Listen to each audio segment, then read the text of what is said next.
not going to be a presentation. Let us have just a very open discussion, right? So if you want to ask anything, let us have the discussion. The slides are there. If it is required, we will use it. Otherwise, let us have a very open discussion so that you can understand what is consulting all about and what is R30 all about, right? So that you can make the right decision. Okay, a quick introduction. My name is Thomas Kuruvilla. I am responsible for R30 Singapore office, and I am also responsible for the strategy and organization practice in Middle East and South Asia. I have been in ADL for 9 years. I did engineering in Kerala in India, then I worked as an engineer for 4 years, then did my MBA from Asian Institute of Management and completed it from Melbourne Business School, and then directly joined ADL as a consultant. Right? Hi, my name is Diogo. I'm an INSEAD from 2002 promotion. Actually, I was here in Singapore as well. I've been in consulting for 8 years. I work in Europe, South America, Middle East, Southeast Asia, so a little bit across everywhere. And I'm happy to explain a little bit and share my experience of ADL and consulting in general with you today. Hi, I'm Neil Bhandari. I graduated from INSEAD in December 2001 in Fontainebleau. Unfortunately, I did not take an exchange to INSEAD Singapore then, and I didn't realize what I was missing out on. But I decided to compensate for that a few years later when I relocated from London to join Arthur Little Singapore in June 2005. And I'll talk about my experiences more later on. 1 hour. And the 1 hour includes the discussion, or is it? Oh, we have time till 8:30. You have time till 8:30, including all the discussions and things like that. Good.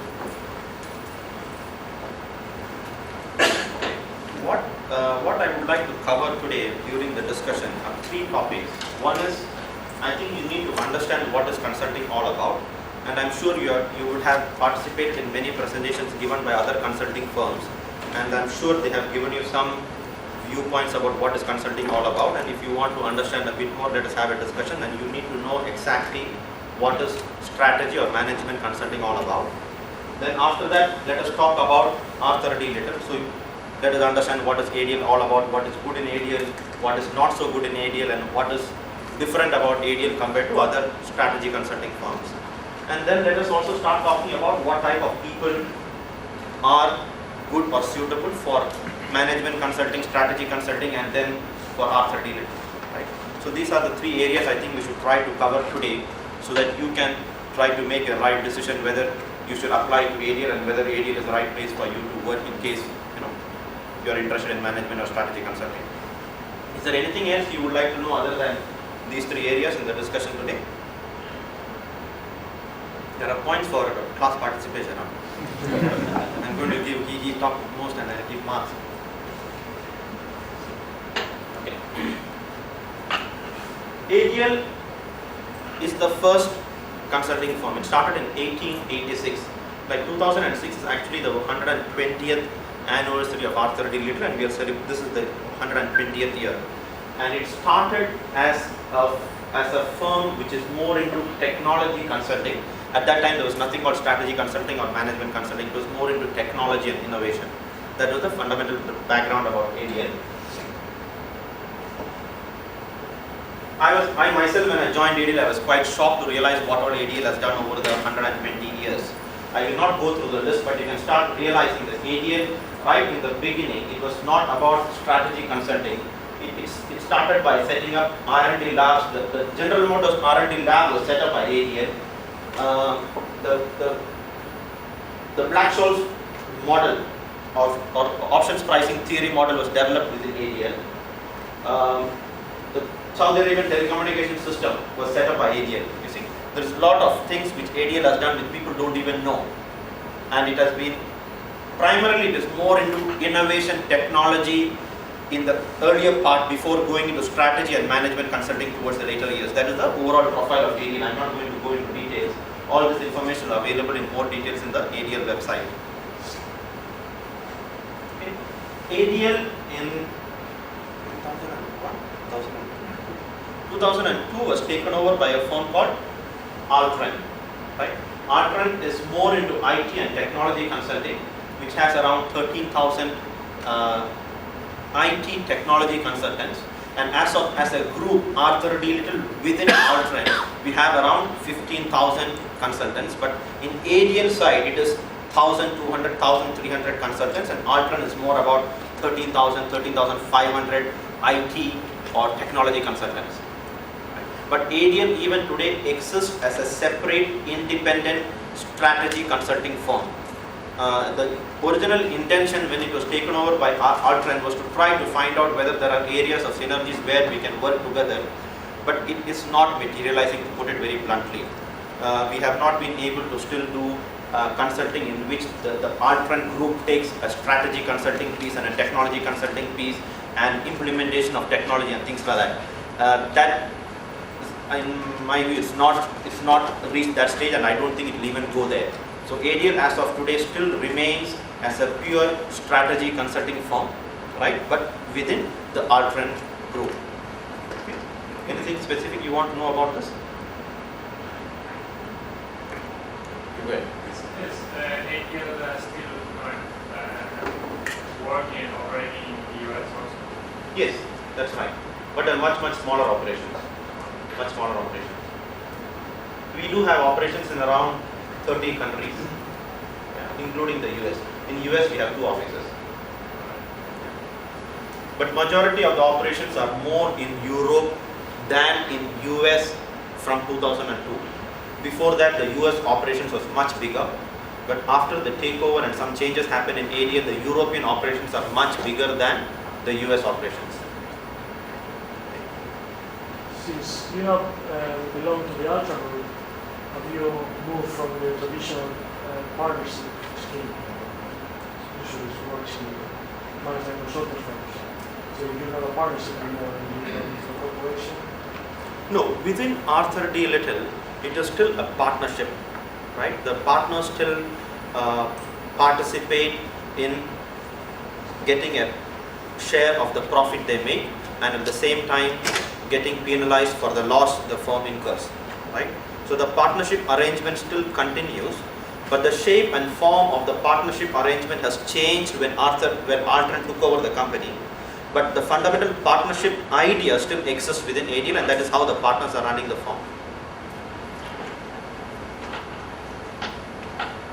Anything else? Okay. These are the industry practices which ADL covers. I think this list may not be very different than most of the management consulting or strategy consulting firms cover. All the global strategy consulting firms, in my view, covers all the industries and they cover all the practices. I don't think it is going to be very different for ADL. Within Asia Pacific, there is a concentration towards, from the top, if I go down, financial services, information media and electronics, postal, we have done some work, telecommunications, transportation, travel and tourism. This is the industries which I mentioned are the areas where we cover a bit more in depth compared to other industries in Asia Pacific, right? If I talk about the office from Singapore and Malaysia, these are the areas which they cover more compared to the others. It doesn't mean that we will not take up any job in any other industries. What it means is when we take up a job in some other industries where the Singapore or Malaysia office, they don't have the capabilities, it will be imported from other offices. So whenever there's an assignment or there's a specific requirement from a client for a specific expertise, it doesn't matter which office the expertise comes from. It still works as a global firm. If it is available within the local office, it is staffed with the local office. If it is not, then the expert will still come from the office where the expertise exists.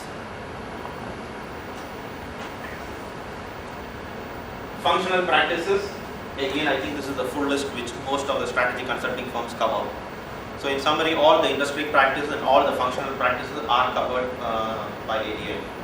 But if you ask me, again in Singapore, Malaysia, Southeast Asia, there may be a concentration towards strategy and organization, technology, innovation management, corporate finance.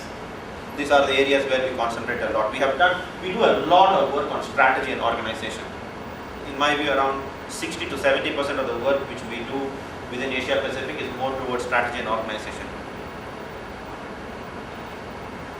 Any specific questions till now? In industry practices, previously, you mentioned the public administrations as part of the careers. Right. Compared to the other strategic management firm, those like things, they have like public secretaries, other firms like many do you think it would be possible to give us an example, some example of projects done In the public sector? I have to be careful whether it is confidential. As on today, right now, we are working for a company which is a government-owned entity which manages the entertainment needs of the NS-men. I don't know whether you will understand what is NS-men. In Singapore, there is an army division, and there is something called NS-men, and there is an organization which takes care of the entertainment needs of NS-men, right? And because of this integrated resorts coming up, there is significant competitive pressure on those firms, and we are doing a strategy to help that company come up with a strategy against this integrated resort phenomena which is going to happen in Singapore. So it is still not very different than doing a strategy and organization for a telecoms or a postal organization. It may be for a government entity. We have done a lot of work for the defense organization in Singapore, looking at what is the overall processes, HR processes, rewards, remuneration schemes, and we have corrected all of that, right? We do a lot of work for, I don't know whether you call it public sector, regulator, for example, telecom regulator. We help the regulator come up with the telecom policies, right? What should be the fixed and mobile and the telecom policies within the company to encourage whatever is required to bring up the telecom industry, right? So it can be with the government entities, it can be purely public sector like Ministry of Defense, it can be normal companies which is into entertainment but still owned by the government, so that is even called public sector. Then we can even work with regulatory entities in various industries. It can be the postal, it can be telecoms, it can be whatever. Right. See, I don't think any strategy consulting firm will say that they don't cover any of the fundamental industries or the functions. It doesn't work that way. The reason is, see, if you have to do strategy consulting, you need to have the capability across all the functional areas. Otherwise, you cannot do a proper strategy assignment. You need to cover all these areas, right? So, if anything related to strategy at a high level, irrespective of what is the functional concentration or whatever is the industry concentration, every strategy consulting firm will have the capability to handle it. But it may vary between firms. Like McKinsey may be good in something, ADL may be good in something else, Bain may be good in something else. But everybody covers, in my view, every industry and every functional practice. Anything else? Correct.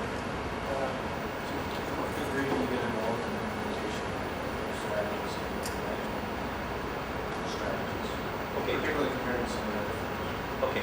I will clearly argue that compared to all other strategy consulting firms, ADL is the firm which gets most involved in implementation. Right? Let me try to summarize what I think is the difference between Arthur D. Little and other consulting firms. I am not arguing that this is good or bad. I am just arguing and explaining the difference. What is good or what is bad is depending on what you like. Right? And my colleagues are here, so you just tell me if it is wrong. Because even within the firm, people may have different views, right? If you ask me what is ADL good about, and if you ask Neil and Diogo, maybe you will get different pictures also within the same firm, right? In my view, ADL is not as strict or structured in handling an assignment compared to most of the strategy consulting firms, right? There are methodologies available, but how strictly we follow the methodology when we have an assignment, I think ADL is less stricter and it is more innovative, and the recommendation made to the client is more a function of the capability of the team who is handling that assignment than an ADL methodology. Okay? So there are advantages and disadvantages. The advantage of following a strict methodology is it is most likely a methodology which has been used multiple times and proven. Okay? So if McKinsey or Bain or BCG is following a methodology very strictly, most likely that methodology has been used multiple times. So it has been proven. But ADL's viewpoint is you can never use a standard methodology. Every single assignment, let it be telecoms in Singapore for the same company, you do it this year and you do it the next year, how you manage it, the methodology you follow is completely different. So every single time the team comes up with a proper approach which is suitable for that, is the whole approach tested and proven? No, never. Right? So that is the difference. So within ADL, it is much more flexible for the team on how to handle the assignment. Okay, that is one difference. The second difference, I think, the interaction of an ADL team with the client team and the levels at which they interact. I think ADL goes to all the levels compared to other strategy consulting firms. That's my personal opinion, right? We will interact right from the board up to any level that is required, because we are very strong, because we are coming up with a very innovative approach, and when we are coming up with a recommendation, we very strongly believe that it has to be tested and validated by the people working on the ground. So the lowest level people have to agree that Thomas, what you are saying actually makes sense, because we will not, whatever said and done, we will not know what is happening within the company. So we interact much more at the lower level compared to the senior level. It can be good or bad, right? Some people say, no, I want to talk only to the CEOs and the board. Fine. AD is not the right form, my dear friends. You are forced to work at all levels. You need to talk to the lowest level people, get an approval before your recommendation goes to the board, right? It's a very, and we always work as a team. It is not like the consulting team sits here and the client team sits here. We try not even to differentiate between you are representing the client and you are representing the consultant. The recommendation comes out as a team. Right? That is the second differentiation. Right? Generally, it is much more flexible in my personal opinion. Do you find that because of that approach, and you work with smaller organizations, certainly some of the other firms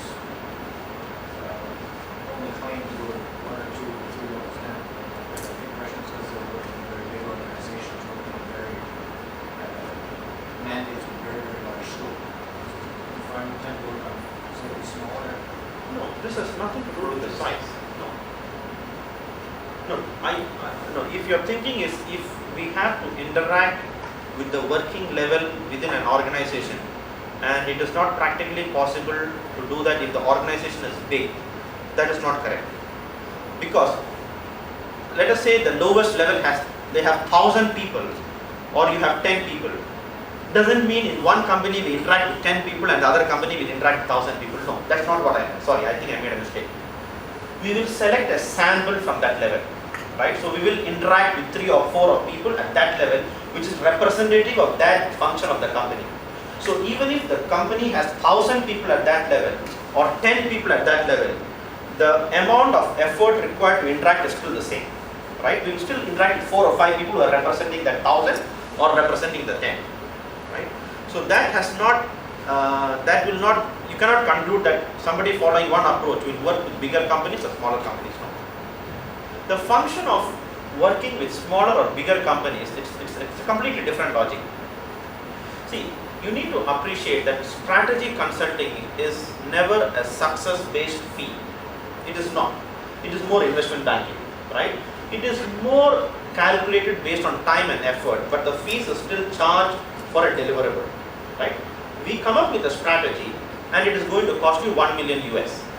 How did you calculate the 1 million US? Is we have these many people at various levels and this is the billing rate for each level. So you multiply this billing rate times these many days at various levels gives you 1 million US, right? It is not a now. Whether I the effort required to come up with a strategy for a 10 million US dollar company versus a 10 billion US dollar company is not significantly different. Right? If somebody asked me to come up with a strategy for Tiger Airways versus come up with a strategy for Singapore Airlines, the fundamental effort is not different. But for the company, Tiger Airways 1 million US dollars and Singapore Airlines 1 million US dollars is different. So whether strategy consulting firm can work with smaller firms is depending on whether they can the result is beneficial to that company with that revenue and profit. Tiger Airways cannot give their 1 year profit to a consulting firm. But for Singapore Airlines, that 1 million may be 100% of the profit, you see. So that is the logic of whether somebody works with a big firm or a small firm. That is what decides that. Right? I still did not answer your question. Your question is whether ADL goes into implementation. I thought I'd just explain the differences, then go into that. Right? Now, because we interact a lot with the working level people, okay, let me give you one more input. Okay, some strategy consulting firms, in my view, again you can contradict because maybe some people are already working with other consulting firms also, tend to give a recommendation which is correct, and I can even stretch it to say it is theoretically correct. Right? I am not saying it is right or wrong. Right? Because for a problem there is always an answer which is theoretically correct, and when you try to adapt the recommendation to the realities on the ground, it may not be theoretically the right one. Right?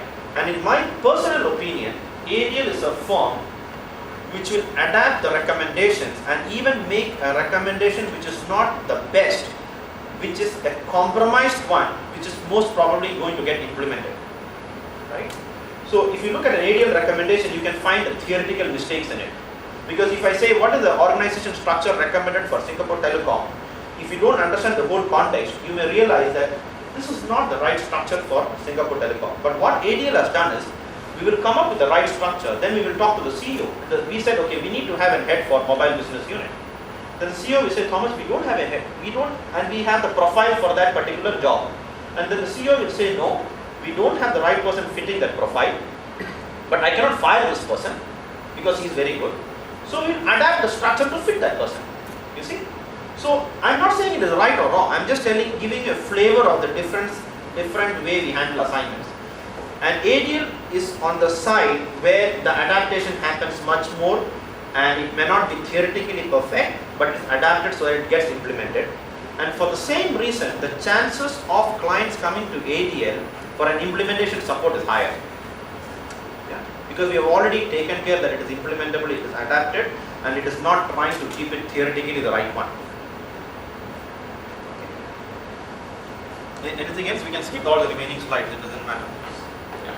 So does that mean you would significantly adapt your recommendations to the need of the client, wouldn't that conflict with the other requirements? No, I think you completely, you got the completely wrong conclusion from what I said. I'm just trying to explore.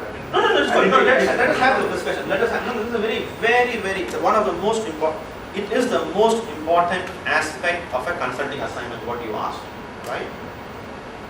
When I say I am compromising the recommendation, I will not compromise it to suit the illogical way. I will not make it suitable for the person to make his life easier. No. If somebody says that, Thomas, if you recommend this organization structure, I will keep my job, we will never do that. The adaptation on the recommendation is to make it implementable. It is not compromising and telling the client. I will even argue that ADL, the multiple feedbacks I got from clients, is ADL will never ever compromise the recommendation based on what the client wants to hear.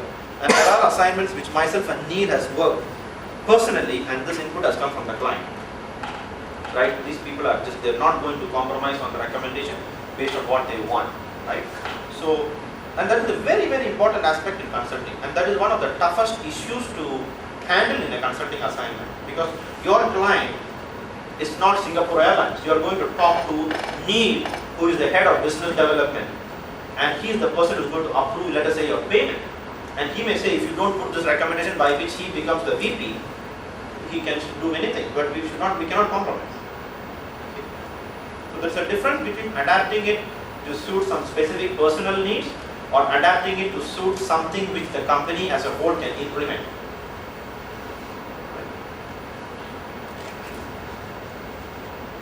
Anything else? If you don't ask questions, I will go into some stupid slides. Okay. Okay, I have just, I will just present one recent assignment to give you a flavor of the type of work which we have done. This is actually for a telecom operator in the Middle East, right? This company, it was the incumbent. There was no other telecom player in the market, and the market suddenly opened up and the competition increased, and the client said, you can come and let us handle the whole situation. What do you do, right? It was in the fixed and mobile business, right? And the regulator is opening up the market, allowing new fixed players to come in, allowing new mobile players to come in, and how do you handle this situation, right? And this particular assignment started with a very small phase of, let us say, 3 to 4 weeks, right? And the initial analysis was, okay, come and do a diagnostics of how we do planning process. It started like if I remember correctly, it's an 8 weeks assignment to come and look at the planning process, how this client handles strategic planning, and tell us what is wrong. And then ADL went on to say, we looked at the strategic planning process, then we did a very detailed benchmark study, looked at how other telecom companies do strategic planning, corrected the strategic planning process. Then the client said, oh, now you have found out that our strategic planning process is not correct. Now it means that the strategy which we have developed using the old process may not be correct. So you did a study to come up with what is the right strategic planning process, implemented the strategic planning process, then they said, okay, why don't you develop the strategy? So then we went ahead and said, okay, we developed the strategy as per the new planning process, which is not suitable in a deregulated market. Because the planning process may not be suitable when you are an incumbent versus it's a deregulated market. It's not that they had the wrong planning process. They had the planning process which is suitable, let us say 5 years back, and now it's not suitable, right? So then we did the complete new strategy for the company. When we finished the strategy, the client said, okay, now we don't have the right organization structure to support the strategy. Because the original strategy was structured around products, like fixed and mobile products. And then we said, no, you have to be customer centered. You have to come up with strategies how to target residential customers, corporate customers. So then we went on to do the complete organization structure. Then we went on to look at the various processes, how they are handling the business, right? So just to give you a flavor of how the whole thing was, and people sometimes have a very wrong impression about consulting, that the client comes and tells you, I want you to come and do a piece of work for 8 weeks or 10 weeks. It doesn't work that way. The client, first of all, most of the time is not even clear on what they want. Most of the time, they don't even know what they want. So during the interaction with the client, the consultants actually help the client to explain to them and let them realize what is the real issue. And then only we come up and do a consulting assignment to help them in that issue. And in the process of helping them to address one issue, then more and more issues may get identified, or the client will tell you there is a new issue which I think you can help us, and the assignment continues and the relationship continues with the same client. That is why sometimes, like, you can hear that McKinsey or some other firms have been working with one client for the last 5 years or 10 years, right? And all of them, I'm very sure, never started even with a 6 months assignment. It would have started with a 4 weeks assignment or 8 weeks assignment. Any questions on this? Relying on some very process-based, are you relying on clients' market data, or are you also contributing to ADL's industry expertise? We definitely have to contribute to the ADL's industry, always. Even if the client has excellent data, it will be only for the local market, right? Normally, if you work with an incumbent, let us say you work with Singapore Airlines, the data about the business in Singapore, you can never match it as a consultant. Singapore Airlines data will be much, much better than any consultant in the world about the business in Singapore. But Singapore Airlines most likely will not have the data of what is happening in other parts of the world, right? That is where the consultant comes in. Or if you are working with, let us say, a player in the industry which is very small, then even in the local industry they may not have the right data, right? So there is no case which we can completely rely on the client's data. It's never the case. Yeah? It is only the degree, whether you can rely 70%, 80% or 10% is depending on the client and how well they collect data and all those. Just a practical question, so I'm wondering, how do you, if you're in a project for Southwest Airlines, right, if and you're doing a project for Singapore Airlines and post office, how do you avoid allowing your know-how and your market knowledge and data to be captured from one project to benefit the other companies? As long as they are not direct competitors. First of all, if they are direct competitors, we are not allowed to take an assignment. That's the policy within India.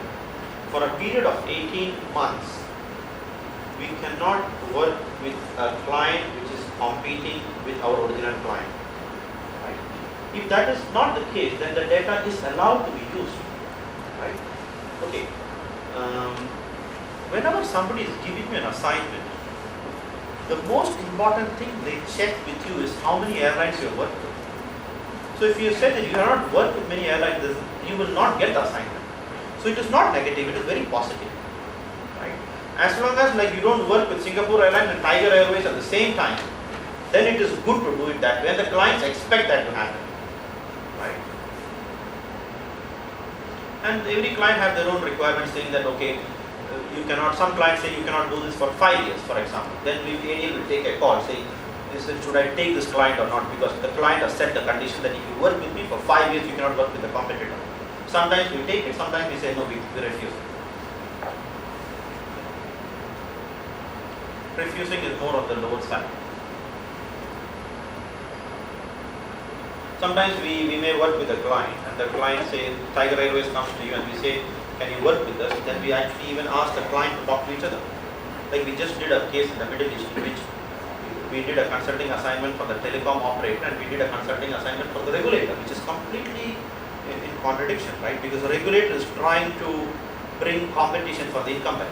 You see, it's like working for Singapore Telecom and the IDA.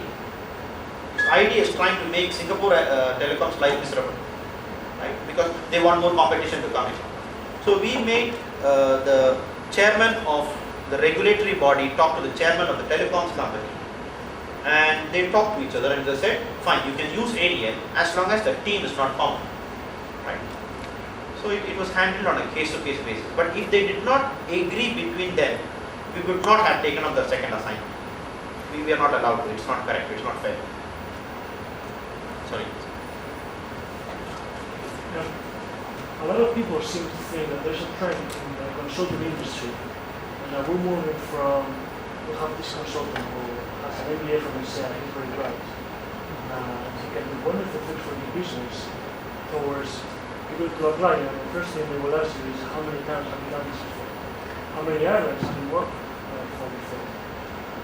Do you think it's a trend that people, clients now want people with real experience? No, I don't think it is a recent trend. It is a requirement right from the beginning. It is not, no, I disagree if somebody tells you that it is a recent trend that somebody wants experience. It is there in the past.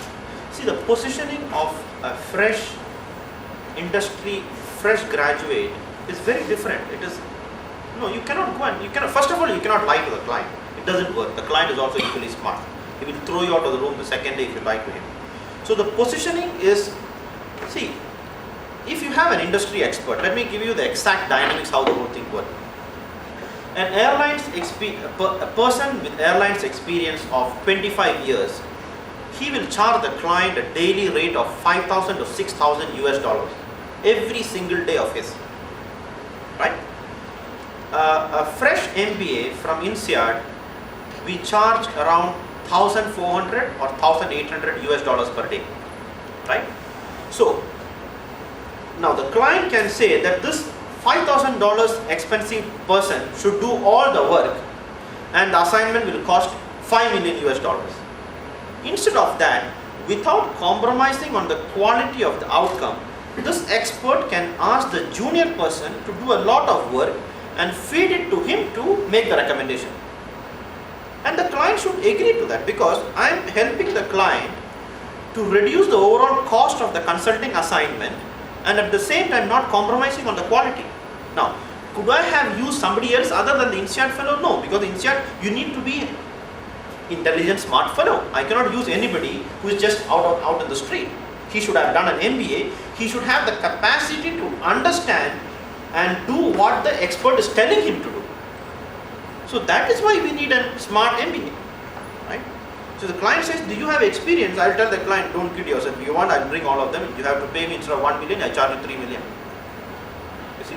So your understanding, this is not a recent trend. It's from forever. I think this is the requirement from the client. The client wants industry expertise on an assignment, and if you sell it properly, you should be able to sell fresh people, because the client cannot give you smart fresh people. They cannot, right? So that is how you position a fresh smart MBA without any ADL, without any industry experience, to still work with the client, and the client should accept it, because we are helping him to reduce the cost of the assignment. And not only that, the senior person will get tired. He cannot do all this type of work. He will get fed up. So it's not, even if the client is willing to pay, the expert will not crunch these numbers. He will be bored. You see? So you have to take care of all these dynamics in assignment, and you have to be able to explain that to the client, that it is for your own benefit that we are structuring it this way. And the question is very important, because every assignment it comes up. It comes up normally for a client who has not used strategy consultants. Once you start using it, they start appreciating why all consulting firms work like this.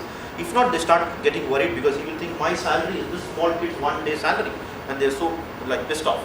Like, why is this fellow costing $1,400, which is like my monthly salary? You see, if you go to a place like India, it's like his monthly salary is your 1 day's rate. So it takes a time for them to realize that, and then they, over a period of time, they appreciate the value in that.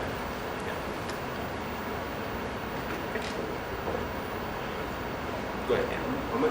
1400? One second, I lost my point. Go ahead. That's it. No, go ahead. Yeah. I just want to know how much 1400 would the INSEAD guy be getting? The INSEAD, depending on the experience. You don't have to answer. Let me tell you the dynamics of the calculation.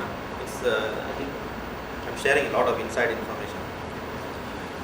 See, normally, let us say the charge out rate for a person is $2,000. Right? The normal billability of a consultant is around 50 to 60%. Right? So if you join ADL, the number of days you charge this 1,400 to a client is around 60 to 65% of the time. Because sometimes you're on leave, you're on holidays, and sometimes you're working on proposals which you cannot charge the client. Then there is an overhead. Right? So the overhead is around 30 to 40%. Your non-billable time is around 30 to 40%. You see? So 1,400, around 400 has to be kept aside for your non-billable time. Another 300, 400 has to be kept aside for your overhead, office overhead. You see? So around 1/3, it's a multiplier of 3 to 4 between the cost of the person versus what you charge the client. Now the profitability of the firm increases if I change from 63 to 70 to 80, then we start making more money, and then we can start paying more bonuses. See? That is the dynamics.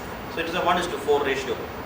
The better firms will do it at a different ratio, and the stupid firms will do it at a worse ratio, as simple as that. So if I understand what you're saying, you're talking about utilization. Yeah. Utilization is a fundamental driver of the profitability of the firm. The more you utilize the consultants, the more profitable is the firm. That is the most important parameter to check whether a consulting firm is doing well or bad. What percentage of the time they are charging the time to the client.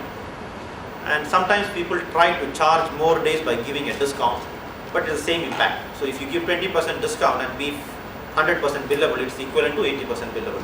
Right? But percentage billable is the most important criteria to look at whether a consulting firm is doing good or bad. And just another question, coming back to the industry experience point that you made, how much does ADL or how much of the clients of ADL value industry experience and non-consulting work prior to the MBA?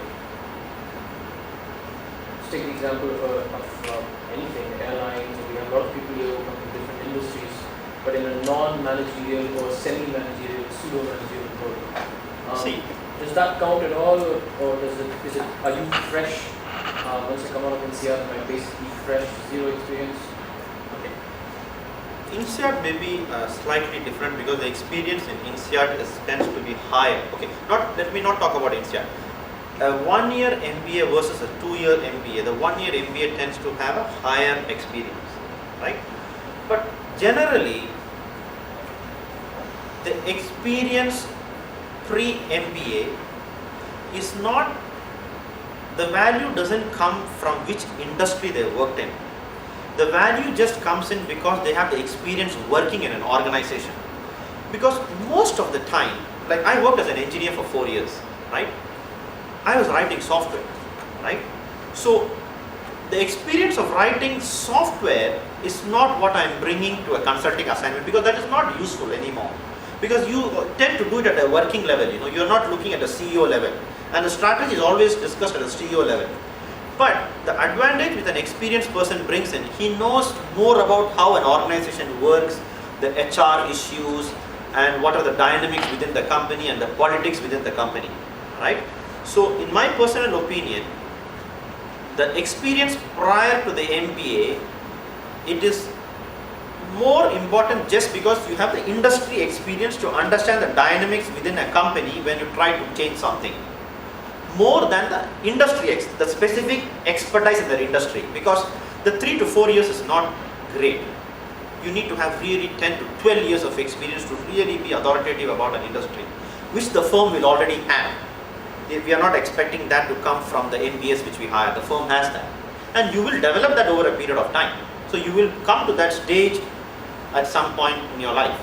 Smarter people come to that expert role in 10 years, some people come to that in 5 years. It's purely your capability. Not only your capability, it also depends on what type of assignments you get, right? Because, I don't know, people may try to tell you that we will give you all the assignments which you like, but that's all scrap. It doesn't work that way. You cannot keep a consultant free and idle, and he keeps saying, I want to work in airlines, and there's no airlines assignment, and we get a telecom assignment. We'll tell him to go and work on telecoms. So it's a bit luck also there, you see. You may want to become an airlines expert and you're stuck in ADL, and ADL doesn't get any airlines business. Your expertise cannot grow in airlines unless you leave ADL and go to some other firm. See, so there is a lot of combinations and things which will grow you in a company. It's not, if people say it is predefined, it doesn't work that way. Practically, it cannot work that way.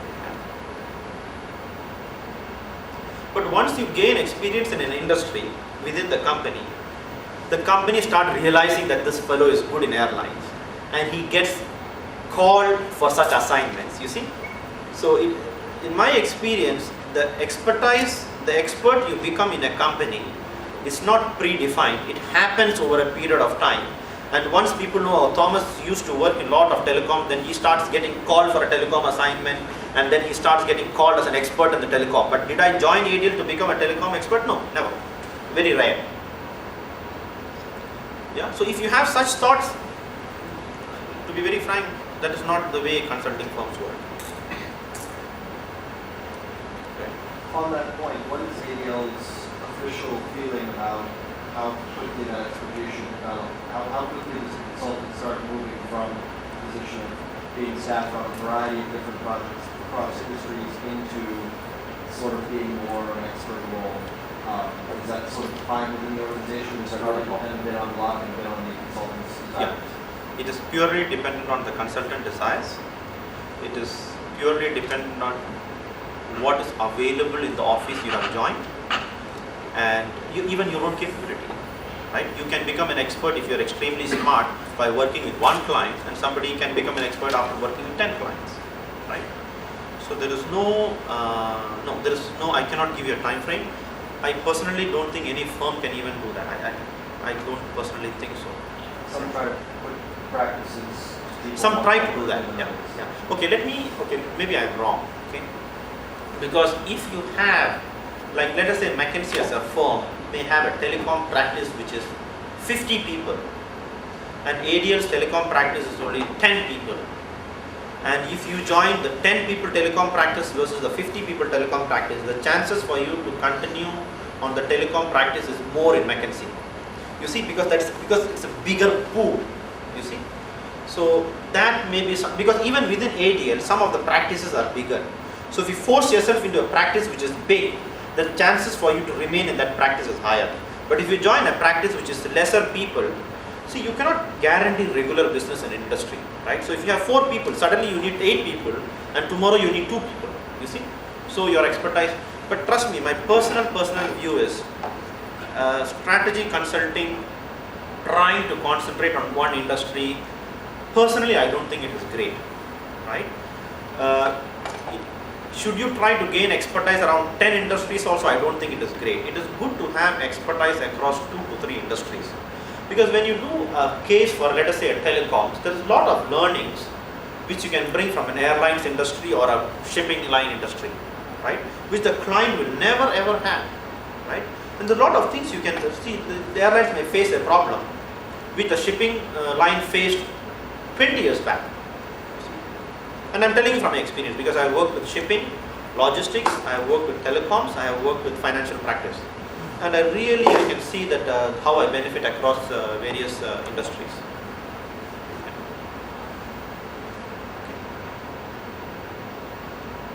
Still have time, right? Go ahead. For an MBA, what's the career path like in India? Is it similar to other consulting firms? So is that a consultant or MBA? Correct. I think all of them, every consulting firm, they may call it by different names. That's my personal view. But the career path is generally you start as a consultant, right? Okay, let me give you, because I don't know whether it's exactly the same in all consulting firms. In my view, in ADA, you start as a consultant. Then from a consultant, you become a manager. Then you become a senior manager, and then you become a partner, right? My experience is every level shift is around 2 to 3 years. 2 is good, 3 is okay. But there are people who even move in 1 year, right? But if you ask me to make a guess, around 2 years you should move from one career grade to another grade. So from consultant to manager to senior manager to partner, it's around 8 to 9 years you should become a partner. Now, as a consultant, okay, there is a level below that which is called business analyst, right? Business analyst, their role is to do analysis and come up with insights based on an analysis and provide it to the consulting team. Their interaction with the client is on the lower side, right? So the differentiation between a consultant and an analyst, you have to be really a great analyst, or you may be a person who will quickly become a consultant, and these are the analysts who will be allowed to interact with the client. Because when you interact with the client people are always very senior people, and the business analyst is not expected to have the experience to interact with the client. So the consultant is the person who will do the analysis or even take the analysis from the business analyst and interact with the client, but may not be at the CEO level, but at least at the people reporting to the CEO, the consultants are allowed to interact, right? Now, if we start thinking that, okay, no, you are not only able to interact, you are able to manage a group of consultants, you can manage an assignment, you can manage the interaction with the CEO level, you are ready to become a manager. That means I can manage an assignment and I can deliver it to the client with once in a while participation from the partner. So a manager, so from a consultant you become a manager when you can manage a team with the client and with your own people. While managing cases, if we start realizing that you have the capacity to sell on your own, at least to the same client, we start considering you as a senior manager. He is a senior manager material because he is not only delivering and managing an assignment, he is at least able to sell at least to the same client additional pieces of work, right? Not one instance, it should be multiple instances. Like the client trusts you, the client is able to give you an additional piece of work just talking to you without anybody's involvement. Now you're suddenly becoming a senior manager, right? If you are able to start interacting with somebody completely new and get him convinced to give ADL an assignment and sell it and manage it and deliver it, you are becoming a partner, right? So partners are the people who are capable of going fresh to a client, convincing them without working with them. It's just face-to-face discussion, that's it. Yes, he's just trusting, meeting this one joker, right? He's just looking at me, talking to me, and suddenly he's giving me an assignment worth 1 million to do the strategy for his huge company, which has a huge implication, right? So if you can develop, if you are at that level, you are a partner material. And very sincerely, in my view, it is not year dependent. It just takes around 2 years to have these capabilities. So when I say it takes around 2 years, it is not by definition. it is the average time somebody takes to develop these capabilities. And there are very rare cases in which people have become a partner from analyst to partner in 1 or 2 years, and there are people who have taken 10 to 12 years and not become a partner.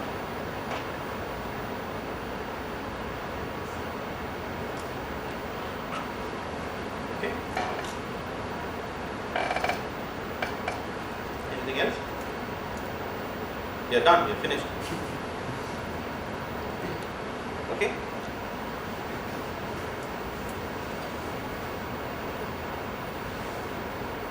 I think I've sort of covered.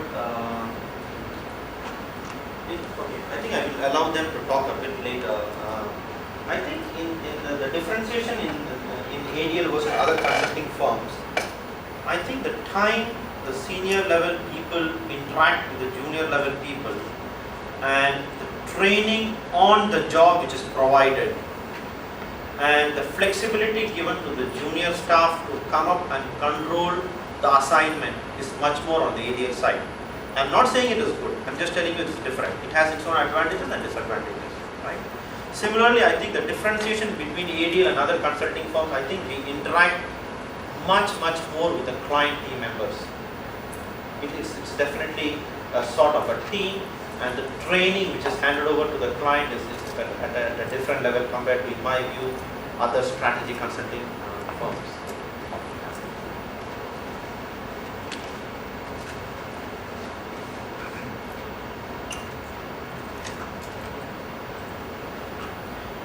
ADL has been around for 120 years, so we have worked with every single company.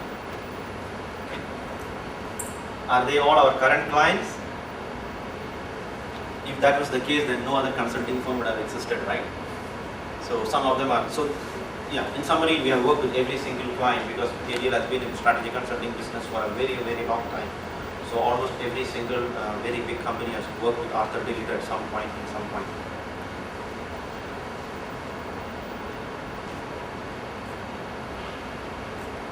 I don't think this is very true. I think you work much more than having a balance like that. I don't want to go into these details unless you have any specific questions. You want to share some of your experience? How much is it balanced? Well, I think it depends a little bit on the project you are in and with whom you work. Some people they are more disorganized, so you end up working every weekend. Sometimes you are lucky and you are in a nice place, a nice environment, and everything is fun.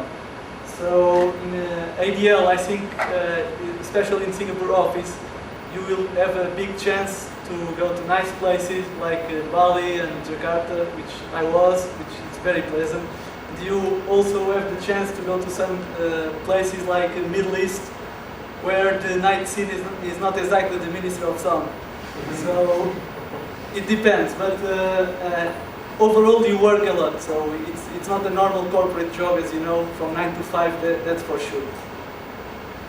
And I think I need to agree to that, the amount of work that goes in a consulting career is significantly higher than any other job, maybe investment banking, or I think it is the same or even maybe even higher. So the trick is, if you are enjoying it, you will not feel as if you are working hard. If you are not enjoying it, you always feel the pressure that you are working too hard. While you are working, you always feel the pressure that you are working hard, you are tired, but at least later on I feel very happy about it, right? So that is something which you have to be very careful about. If in consulting, the amount of work you have to do and the time you need to work, including weekends, is definitely on the higher side. So you will like it if you enjoy the type of work, otherwise you will not like it. That is my very simple and if you are not fundamentally hardworking people, consulting is definitely not the right place. I don't think a good consultant can be a lazy person. You can be the smartest or the most intelligent person. If you are not hardworking, you cannot be a consultant.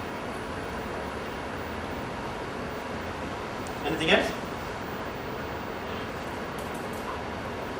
Okay. Some wonderful pictures are coming. Okay, let me try to. How much time do I have? 10 more minutes. 10 more minutes. Should I take 10 more minutes or allow you to go? I think again, Neil and Yoga, please provide inputs. In my view, consulting, the requirements of a consultant in itself is very contradictory. Right? Let me put it very blunt. Smart people are normally very arrogant. Right? But you need, in consulting, you need a group of people who have been the best in what they have been doing from school days, from college days, from MBA, your work, everything, right? So you have been one of the smartest people in what you have been doing till you reach the consulting group, because the consulting group is a group of very smart people. You see, so suddenly the environment changes, right? And teamwork is extremely important for a consulting assignment, right? Because I can be the airlines expert for 100 years, but there's a lot to learn from a fresh MBA from INSEAD. And there are many times a fresh MBA from INSEAD will tell the partner that this is complete crap, it doesn't make sense, right? So you should have the capacity to start accepting somebody who is much more junior telling you straight in your face that this is complete crap, right? And this is not something which you